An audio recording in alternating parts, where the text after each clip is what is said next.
Boa noite, gente.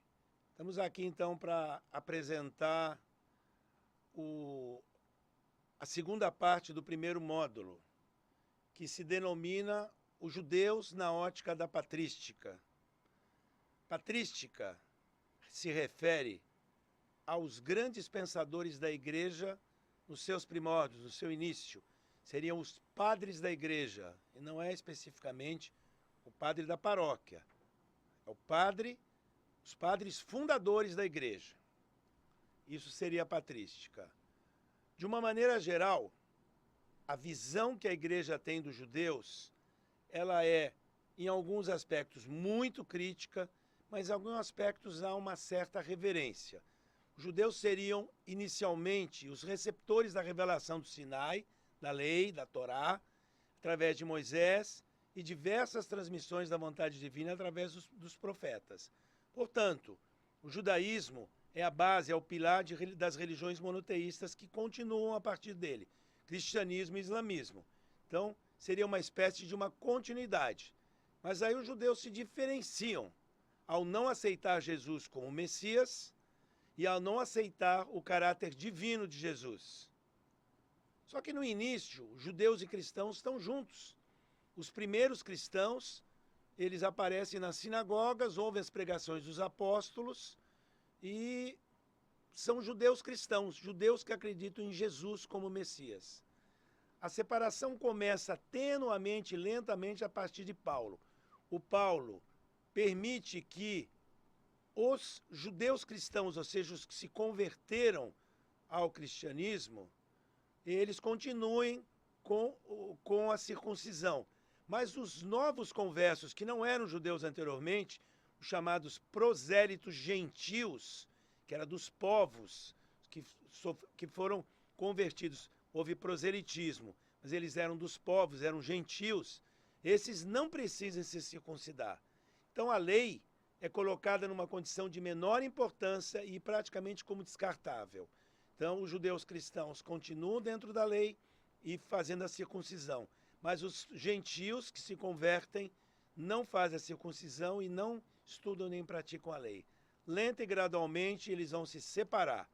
E aí vai um conflito sobre quem é o continuador da escolha de Deus que começa no Monte Sinai através dos profetas, quem é o verdadeiro Israel, o Verus Israel. Muito bem. Os apóstolos inicialmente pregam em sinagogas e não rompem com o judaísmo.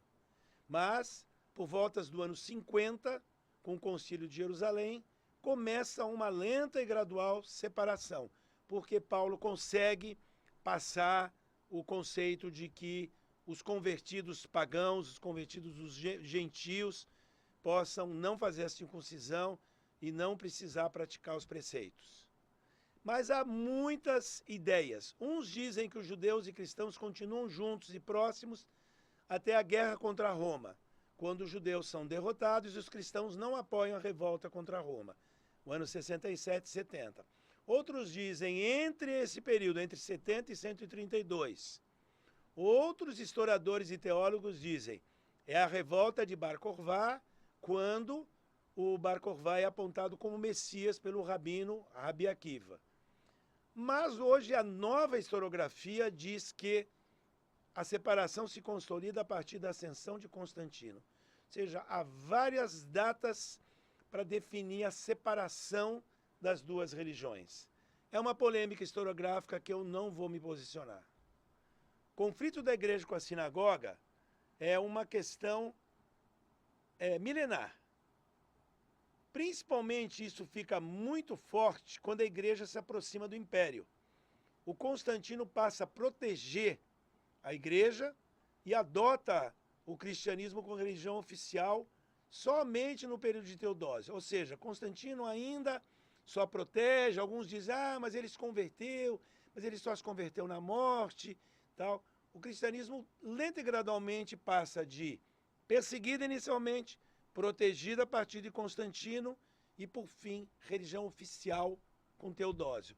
Então, mais ou menos uns 60 anos, 50, 60 anos, que ela se consolida como religião oficial e define seus dogmas, a ortodoxia nicena trinitária, a ideia da Trindade. Enquanto isso, esses conflitos estão acontecendo, começa a se haver conflitos entre o que é oficial e o que é dissidência. E aí vai aparecer as heresias. Sobre a ótica da igreja se definem heresias. Claro que essas heresias vão acabar sendo reprimidas e vão haver conflitos. Mas se consolida a ideia que eu vou chamar de católica, que alguns chamam de trinitária, e os dissidentes ou vão para o exílio, ou fogem do espaço imperial, ou são reprimidos, e por vezes até sofrem violência física. No caso judaico, os judeus tinham aquela condição que a gente falou no primeiro módulo, de relíquia lícita. Ela é anterior ao império e à ascensão do cristianismo. E esse status jurídico é legítimo, permite aos judeus continuar existindo, mas tolerados e sob a proteção da Lex Romana, eles são, às vezes, considerados inimigos porque eles vivem fazendo revoltas, querendo ficar independente, mas ainda assim considerados relíquia lícita.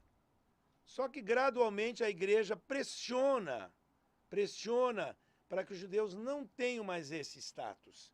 E começam a discutir e dizer o seguinte: a relíquia lícita é o cristianismo. Só que isso no começo o império não aceita.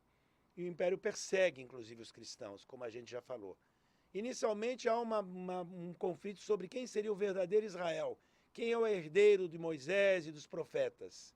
E essa eleição divina, os judeus se atribuem a si, e os cristãos dizem: nós somos o velho Israel.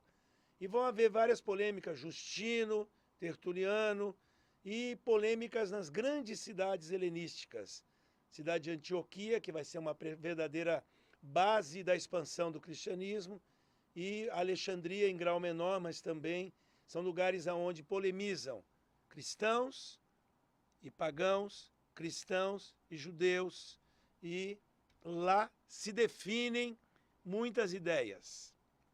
No eixo da questão, no eixo central da questão, se diz o seguinte: o texto sagrado, a Bíblia hebraica, ela é interpretada. A interpretação do texto bíblico é exegese.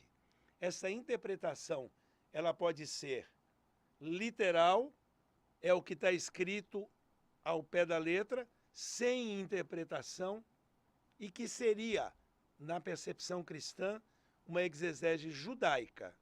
Os judeus seriam intérpretes literais ou carnais.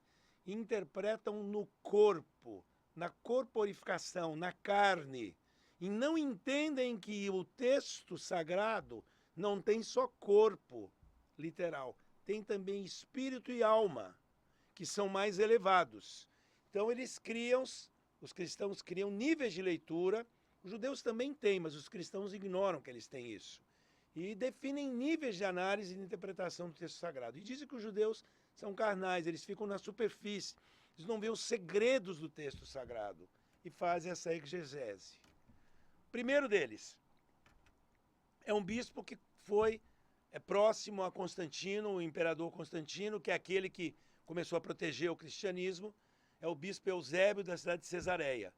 Ele escreveu duas obras, ele escreveu muitas obras, mas duas obras que chama Preparatio Evangelica e Demonstratio Evangelica, que seria duas obras apologéticas, que elevam o cristianismo a uma religião superior e tudo mais.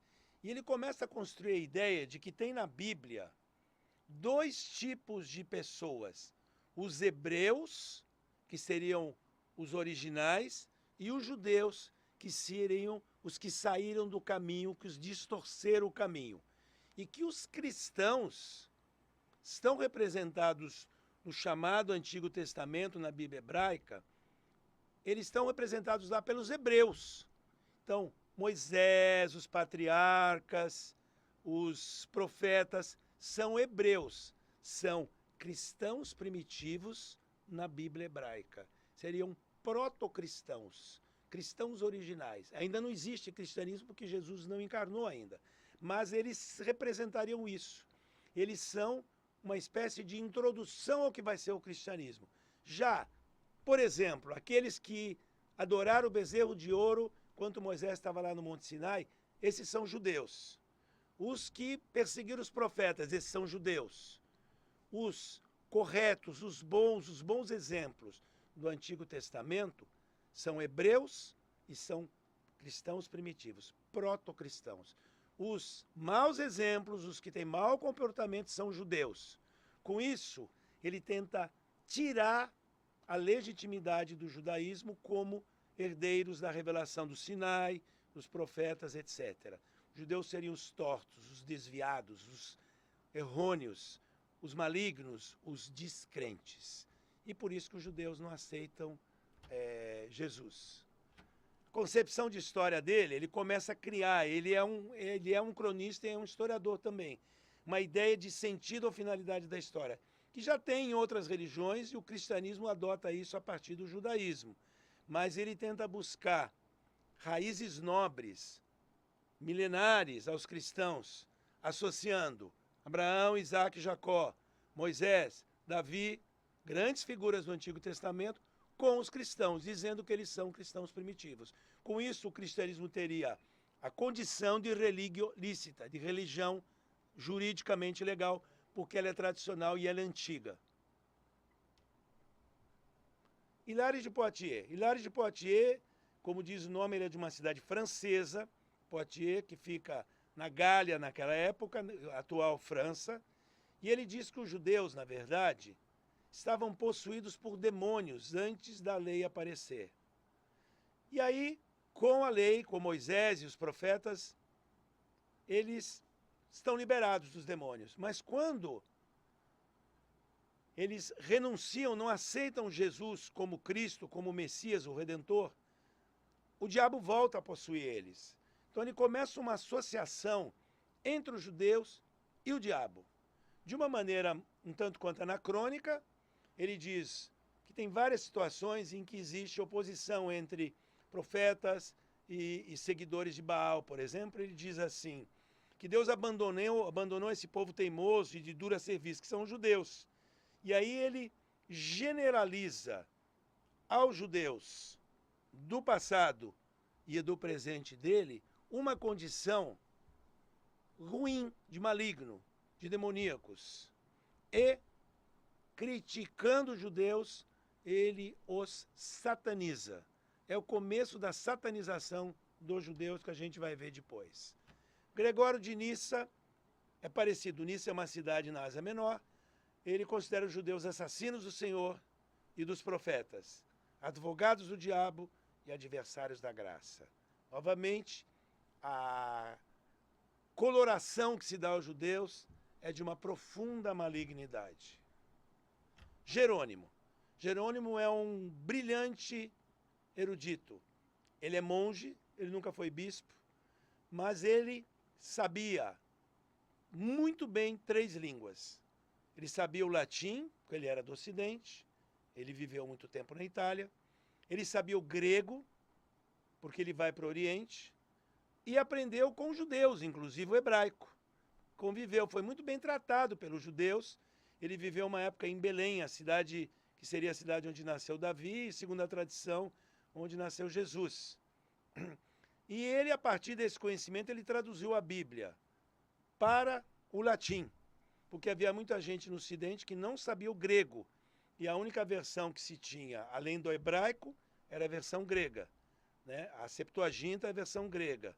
Mas ele traduz a Bíblia para o latim, é a Vulgata de Jerônimo. Ele olha para os judeus e trata os judeus de uma maneira muito rude, apesar deles terem ensinado hebraico para ele e tratar dele muito bem. Ele diz que os judeus são serpentes, que eles são verdadeiros Judas, traidores. Em vez de associar os judeus com Jesus, os associa com o traidor de Jesus, Judas. Que os salmos e orações dos judeus são urros de asnos, e que nas suas orações ele amaldiçoa os cristãos. A retórica de Jerônimo, que era um grande erudito e um retórico muito grande, ele sabia fazer prédicas muito bem construídas, dominava 3 línguas, é áspera, é virulenta, é agressiva em relação aos judeus. João Crisóstomo. João Crisóstomo vive numa cidade muito importante para o cristianismo, que é Antioquia. Numa época em que Antioquia conviviam muito bem os judeus e os cristãos. Eles participavam das festas, os cristãos participavam das festas dos judeus, eles eram muito amigos, se respeitavam, havia muito carinho, muita admiração bilateral. As relações eram boas.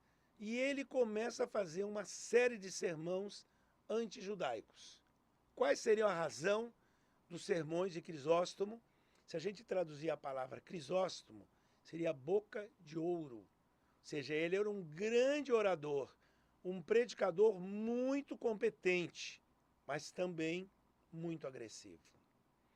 Por quê? Porque tinha acontecido uma reviravolta. Antes dele, e com Antioquia como cidade de referência, um imperador cristão chamado Juliano, ele apostasia. Ele é chamado de Juliano o Apóstata, porque ele volta ao paganismo. Ele governa há pouco tempo, ele governa há poucos anos, 2, 3 anos, mas esse revertério, esse retorno, assusta os cristãos. E aí eles começam a fazer campanha contra todo mundo e vendo inimigos em todos. Nessa época, o judaísmo estava em queda, mas os cristãos e os judeus eram muito bem relacionados. E ele quer separar, quer reduzir o contato. Primeiro ele fala das festas dos judeus. Ele ironiza as festas dos judeus como bacanais, como lugares de mau comportamento. Chama a sinagoga de casa de meretrício, seria o que nós chamaríamos hoje de prostíbulo. Tá? Diz que os judeus são salteadores, que os judeus são animais, são cobras, urram que nem asnos, que já tinha sido falado pelo Jerônimo, e se assemelha, eles são contemporâneos, né, esse discurso. De certa forma, o Crisóstomo diz coisas que já tinham sido ditas antes, que a diáspora, a dispersão dos judeus pelo mundo, a destruição do templo, seria um castigo por eles terem assassinado Jesus, se esquecendo de que Jesus foi crucificado, ou seja, foi punido numa punição romana, por um tribunal romano, julgado por um procurador romano, ou governante romano, Pôncio Pilatos. Mas passa-se a associar aos judeus essa culpa pela morte de Jesus. Não é ele que começa, mas ele que acentua. E diz que Deus castigou os judeus destruindo o templo. E continua uma tendência que já começou um pouquinho com Hilário de Poitiers, mas se acentua a ideia de demonizar os judeus, possuídos pelo demônio, carnais, libidinosos. Começa uma associação dos judeus com carnalidade e libido exagerada. Por quê? Porque na igreja já existem hoje em dia os monges, que ele mesmo tinha sido monge, depois ele vira clérigo de igrejas e vira bispo, e chega a ser até patriarca de Constantinopla. Mas ele, como ele foi monge, ele admirava os monges, que os monges adotavam a castidade. E os judeus casavam e tinham filhos. Os judeus consideravam normal casar e ter filhos. Então diz que eles são carnais. Depois as festas dos judeus eram muito animadas. E os cristãos de Antioquia se aproximaram dos judeus e queriam participar dessas festas. E ele dizia que essas festas eram festas do demônio. Que os judeus eram glutões, eram bêbados, bébrios, que comiam e bebiam demais. Parece que as festas dos judeus atraiu muito aos cristãos e ele queria tirar essa aproximação, queria que os cristãos não se aproximassem dos judeus. E por fim, o mais importante de todos eles, o grande pensador, o grande teólogo e filósofo Agostinho de Hipona. O Agostinho vivia no norte da África, numa região onde hoje é um país chamado Tunísia, não muito longe da Argélia atual. Hipona foi o lugar onde ele foi bispo, mas ele nasceu, cresceu lá. Uma fase determinada da vida dele, ele foi para Roma e para Milão. Em Milão, ele foi discípulo de um grande pensador chamado Bispo Ambrósio de Milão.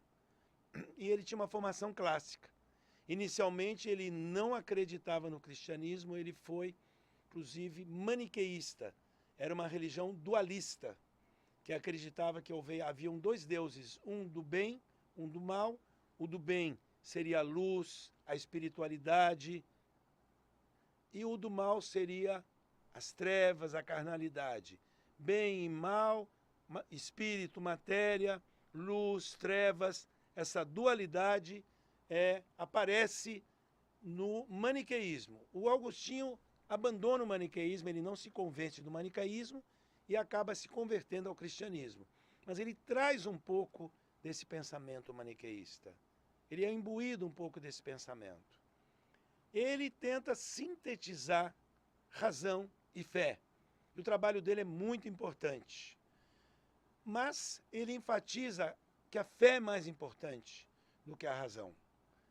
A grande obra dele é A Cidade de Deus, De Civitate Dei, no qual ele tem questões teológicas, mas questões também históricas. Ele escreve essa obra para responder algumas questões. Uma delas é o Império Romano do Ocidente tinha sido invadido pela primeira leva de bárbaros. E um grupo de bárbaros chamado visigodos chegou à cidade de Roma, que nunca tinha sido tocada por inimigos. Desde a época que os gauleses saquearam ela, 360 anos antes da Era Comum, ou seja, há quase 800 anos desse saque de Roma em 410, Roma não tinha sido tocada. Algumas vezes foi ameaçada. Quando chegaram, por exemplo, os cartagineses de Aníbal, chegaram perto, mas não invadiram a cidade. E os visigodos invadem a cidade e saqueiam a cidade. E aí os pagãos dizem, é por causa que trocaram de Deus. O Deus cristão não protegeu Roma. Em 700 anos, ela ficou intocável com os deuses pagãos. Agora, com Deus cristão, não deu nem um século, já foi saqueada. E aí ele tem que responder a isso. E ele constrói uma reflexão neoplatônica muito refinada e complexa, no qual ele fala de duas dimensões. Ele fala de uma dimensão superior e espiritual, que é a cidade de Deus, e uma dimensão terrena, que é a cidade dos homens. E ele diz, embasado numa parábola platônica, a parábola da caverna, em que, na verdade, esse mundo terreno é apenas um reflexo bem torto da verdade que está no mundo superior, no mundo das ideias. Então, a cidade terrena não é a verdade é espiritual, está na cidade divina. Claro, é mais complexo que isso, mas eu acho que vocês têm possibilidade de ir atrás e ler alguma coisa, já que esse não é o foco da minha aula. Judeus na obra de Agostinho. Bom, evidentemente, o Agostinho não é um dos mais agressivos em relação aos judeus. Agostinho é mais fino no trato aos judeus. Agostinho é muito duro nas polêmicas com os hereges, mas em relação aos judeus ele não é dos mais agudos, longe de um Crisóstomo e de um Jerônimo. Mas ele tem uma ambivalência. Por um lado, ele tem uma forte influência de Paulo de Tarso, que é o grande mestre dele, mas ele critica os judeus firmemente, agudamente, mas com uma certa pontada de respeito. Mas ele diz o seguinte, os judeus fazem uma leitura carnal das Escrituras. Eles não enxergam o que tem nas Escrituras. Eles enxergam na superfície, não conseguindo fazer uma leitura simbólica, uma exegese alegórica do texto. Eles não enxergam o espírito e nem a alma do texto. São dois níveis superiores do nível carnal. Por isso, eles não enxergando, eles não percebem que Jesus é o Messias, é o Filho de Deus, que desceu e que encarnou num corpo. E por isso os judeus são castigados com a servidão eterna. Mas ele explica os status judaicos, descontextualiza as escrituras para fazer as suas interpretações. Ele faz uma leitura simbólica do texto bíblico. Mas é muito competente nisso. Em que lugar, então, os judeus entrariam na obra e na exegese agostiniana? Esse trato ambivalente, de um lado ele pensa assim, como eles não aceitam Cristo? Mas, por outro lado, ele é fiel à tradição paulina e, mesmo sendo severo e crítico, ele não pega tão forte.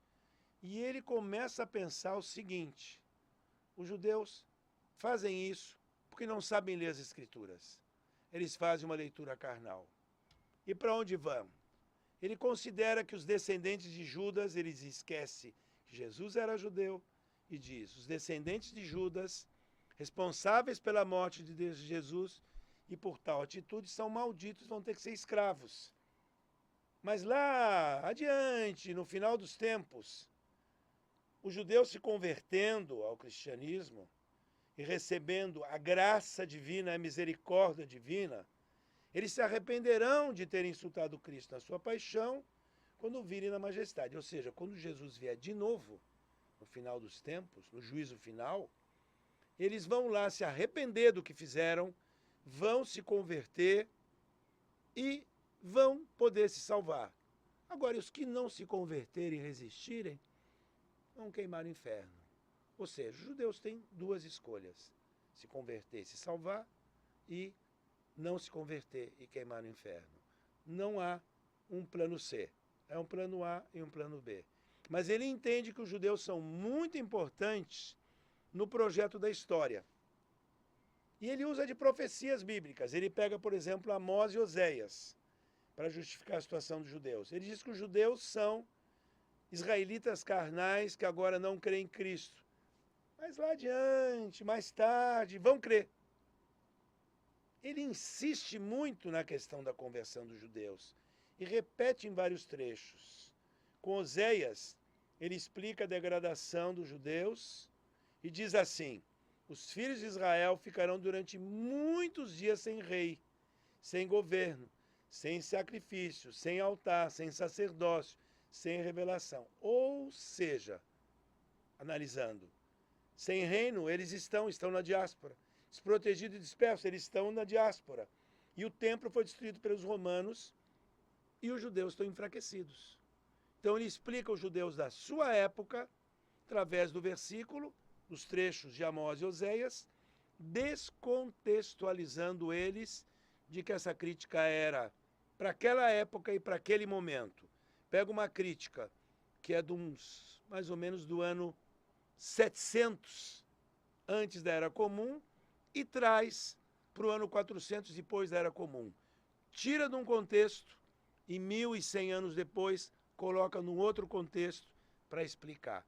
Isso é clássico da exegese em todas as religiões, mas da cristã em específico. E baseado nos Salmos, ele fala da cegueira judaica. Ele pega um salmo específico, tá? E diz assim, os judeus que seguissem Cristo salvariam. E diz assim, para aqueles que não perceberam a sua verdade e que, aí é o salmo, escureçam os seus olhos para que não vejam, dobrem-se para sempre as suas costas. Critica os judeus por lerem errado as escrituras e são cegos. Esse tema da cegueira judaica vai aparecer em toda a Idade Média. A caecítia judaica.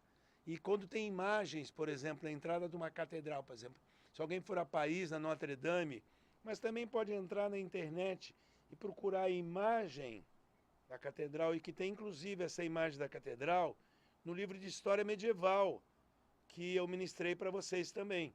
Tem uma imagem da igreja e da sinagoga. E a sinagoga tem uma venda sobre os olhos, cega. Aí, Agostinho, na imagem da Catedral de Notre Dame, que é lá do ano 1100, 1200. Assim, não se propõe a destruição dos judeus. Agostinho nunca propõe violência contra os judeus. Ele desenvolve um conceito pelo qual os judeus tenham que ser dispersos, submetidos e inferiorizados. E usa um salmo para dizer isso. O salmo nos conta o seguinte, não os mate, para que não se esqueçam nem um dia da tua lei, dispersos com teu poder. E aí ele começa a criar a ideia de que os judeus devam viver no meio da cristandade para mostrar para os cristãos o que ocorre com os cegos, maus leitores do texto sagrado, esses judeus carnais que não sabem ler as escrituras. E aí ele constrói o conceito de povo testemunha, uma reflexão teológica, ele tenta explicar por que os judeus continuam sobrevivendo, mas também porque eles estão espalhados pelo mundo, para servir de testemunho no mundo todo, e numa situação de inferioridade. Tá? Eles perderam os direitos. Então eles estão começando a ter uma situação degradante. Constrói o conceito de povo testemunho e nos afirma, então, o seguinte, continuação daquele trecho. Mostrou Deus assim a sua igreja, a graça e a misericórdia, para com seus inimigos judeus. São degradados, inferiorizados, dispersos por todo o mundo por vontade divina. E diz assim, por isso não os matou, isto é, não lhes tirou o que tinham de judeus, apesar de vencidos e oprimidos pelos romanos. Judeus estão espalhados pelo mundo, servindo para provar a verdade do cristianismo. Não matem, não torturem, não convertam à força. No final dos tempos, Jesus volta, é o juízo final, e ele, voltando, uma parte dos judeus vai perceber a verdade do cristianismo e vai se converter. Os judeus passam a ser uma necessidade para o pensamento da patrística. Precisamos deles para a segunda vinda de Jesus. E qual a razão de mantê-los assim, que Deus mantém? Para que dispersos possam fornecer o testemunho das Escrituras. Dispersa-os, por quê? Se eles, com esse testemunho das Escrituras, estivessem apenas na sua terra e não estivessem em toda parte, não poderia a igreja que em toda parte está, tê-los como testemunhas entre todos os povos das profecias que se anunciaram acerca de Cristo. Espalhados, submetidos, degradados, em condições ruins, mas ainda protegidos pela lei. Assim, Agostinho não burla a relíquia lícita, a ideia de religião juridicamente permitida, não destrói os judeus, não propõe a destruição dos judeus, mas mantê-los degradados, mantê-los separados, discriminados. Mas são, ao mesmo tempo, testemunhas do demônio e da verdade cristã, do mal e da verdade. As palavras de Agostinho, em latim, testes iniquitatis e veritatis nostrae, quer dizer, verdade cristã e a maldade deles. Na sua visão, subsistem para a salvação da nação, mas não para a sua própria. Eles são o testemunho das Escrituras e são uma espécie de, já que eles receberam o livro, um bibliotecário escravo. Os judeus são os que receberam o livro, sim, mas são um bibliotecário escravo. E a desgraça deles, a dispersão, prova esse testemunho. Prova esse testemunho. Os judeus mantêm os seus direitos jurídicos, que eles obtiveram sobre o império, mas são vistos como pilar da revelação, cegos, mas tem uma função na história. O Agostinho, com isso, nega negação do maniqueísmo, que permeia a obra do Agostinho. Ele precisa, os maniqueístas diziam que o Antigo Testamento não valia nada, que ele era do Deus do mal. Então o Agostinho fala, não, se negar o Antigo Testamento, que é o primeiro andar, derruba o segundo andar, que é o Novo Testamento. Então o Antigo Testamento é uma espécie de trailer do Novo. Não dá para derrubar. Então, como ele nega o maniqueísmo, ele fala, não, o Antigo Testamento é válido, só que ele tem que ser bem interpretado, porque ele é só o trailer da grande verdade, que é o Novo. Então, nele tem exemplos de coisas que a exegese mostra que são várias profecias relativas ao Cristo. Os judeus vão ser parcialmente convertidos no juízo final, são necessários para a redenção, são parte do projeto divino, porque eles receberam a primeira etapa da revelação.